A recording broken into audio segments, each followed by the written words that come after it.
বাবা, তোমাকে আমি হারানদের বাড়ি থেকে টাকাটা নিয়ে আসতে বললাম, তুমি নিয়ে আসতে গেলে না, তুমি সেই শুয়ে আছো।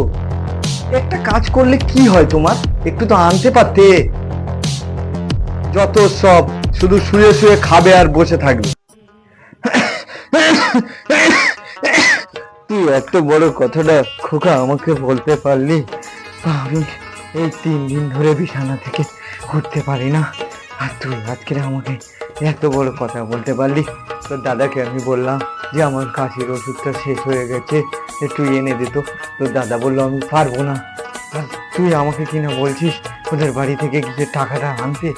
আজকে এই দিনগুলো দেখবো বলে তোদেরকে সেই ছোট্ট থেকে কোলে পিঠে করে মানুষ করেছিলাম। ভালো প্রতিদান দিলি বাবা, আমাকে বৃদ্ধাশ্রমে দিয়ে আয়, আমি ওখানেই ভালো থাকবো। তোরা সুখে থাকিস, ভালো থাকিস। আমি চলে গেলাম। হ্যাঁ, যাও যাও যাও, 2 দিন পরে আবার ঠিক লেজ নাড়তে নাড়তে ঠিক চলে আসবে, জানি না।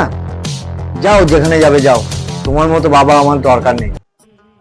আজকে আমি তোর কাছে বড় বোঝা হয়ে গেছি, তুই আমাকে বুঝিয়ে দিলি।